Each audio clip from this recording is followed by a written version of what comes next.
I want to talk about profiling. A person can be given a profile by their societies. So they start looking at people who come from that neighborhood with that kind of prejudice. They are seen as a certain class of people whom you do not expect anything more than just failure and mistakes. So how do you break from a cycle of prejudice?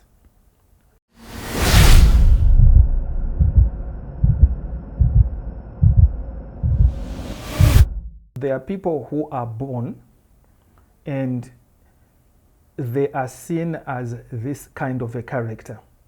And that kind of perception was given to them based on, let's say, their family, right? And their family say, well, this person is this kind of a person. That is a profile that the family on that level has developed, right?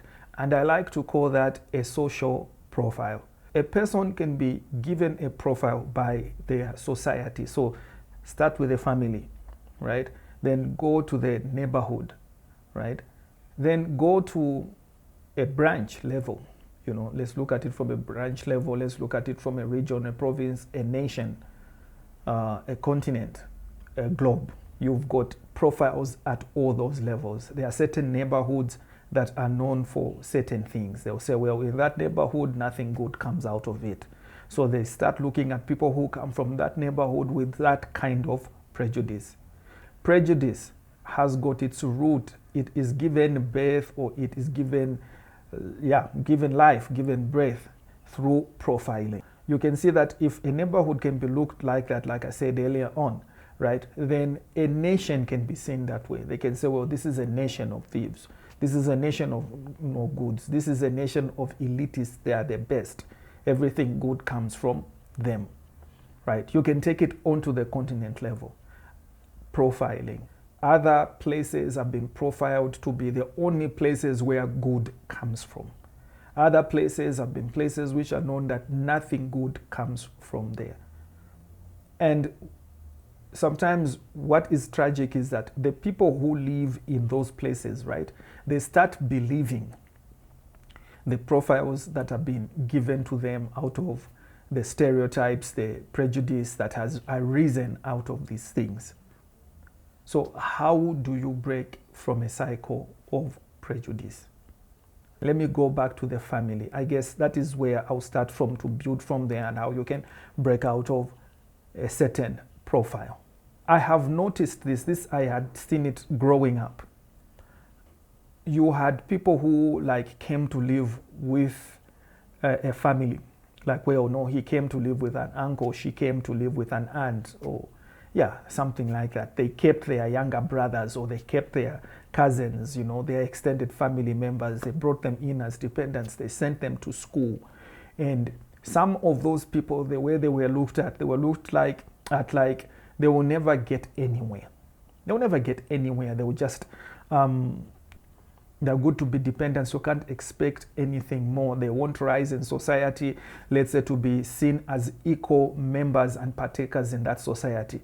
They're seen as a certain class of people whom you do not expect anything more than just failure and mistakes. People don't have much tolerance for them, and that is the only stuff they can give them. So they will never promote them. They will never promote their aspirations. Maybe this person could aspire to be more in life, but they are locked in a profile which cannot give them an opportunity and equal access. But you will notice that there are certain other families where they brought in relatives like that.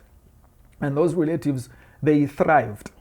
They got an equal place in society, and they were honored that way.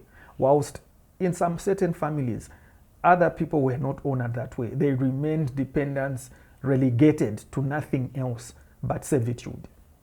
So one of the first things that you need to identify is, how do people whom, let's say, if you are younger or at a certain level of life where you are dependent on somebody, or somebody has been acting as your guardian, right? You are a ward to someone. And those are the people that are taking care of you, getting you ready to be in society, isn't it? Right? Or wherever you are, however you have been viewed. The first thing that you need to understand is, what kind of profile am I in? How do these people look at me? So when you understand how they look at you, you do not need them to change how they look at you to get where you are going, because they will never see you in any other way except from what they have taught themselves to see you as. Those people that have seen you in a certain light, they will get offended if you do anything else. You want to look like you are ascending higher than what they don't expect you to be. They don't expect you to be an equal or somebody who's a go-getter, right? They will be offended. So you cannot look to those. Remove yourself from such kind of a system and go to amongst those that see you differently. They look at you differently and they can give you an opportunity to thrive and to grow.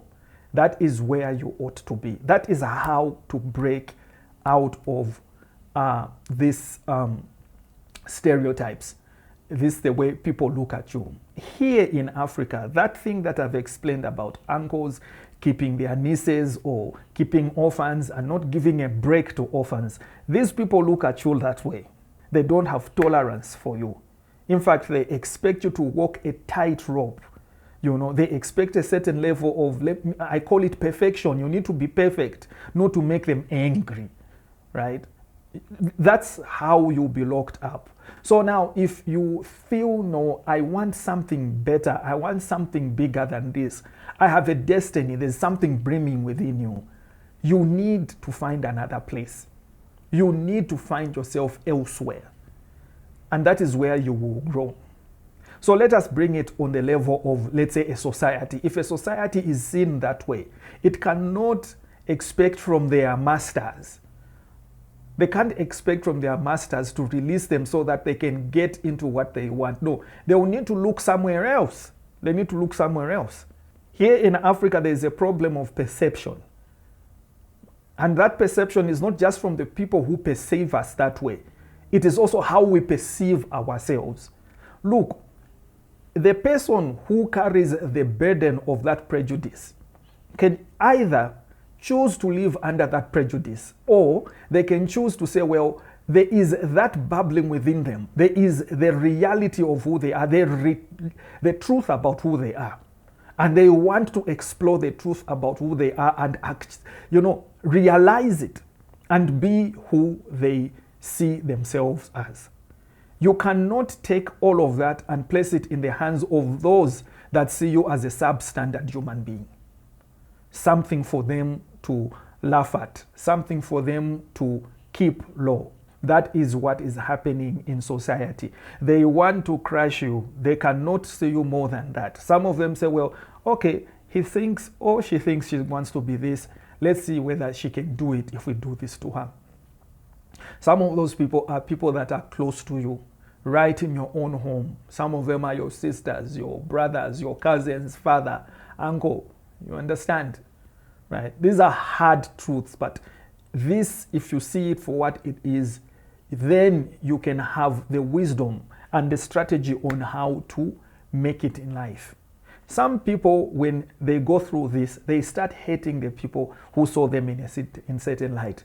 That's not what I am advocating, right? Those people don't hate people based on such kind of things. You go there and activate yourself, find yourself, get into what you have been given to do. And you will see you will have freedom. So much freedom that, you'll be free from those things that used to happen to you. You won't see them in any other way. You understand? And some, in a way, they are fodder. They are fuel for you. They are fuel for your motivation to grow into that which you want to be. That is the way you break profiling. And on a bigger picture, here in Africa, that is the way we are going to break free, right? We need to look to our own. We need to look to those, right, that see us as aspiring equally to be able to make it. We need to look to what we have inside. Who are we inside? What is our story? What is our happiness? What are our dreams? Not based on what somebody else thinks of us, and trying to fight and wrestle that perception amongst those people to make them change their mind. No, they won't. They will nip it in the bud. They will nip our dreams in the bud. So this is Kuli Manje. This is the word I had for you.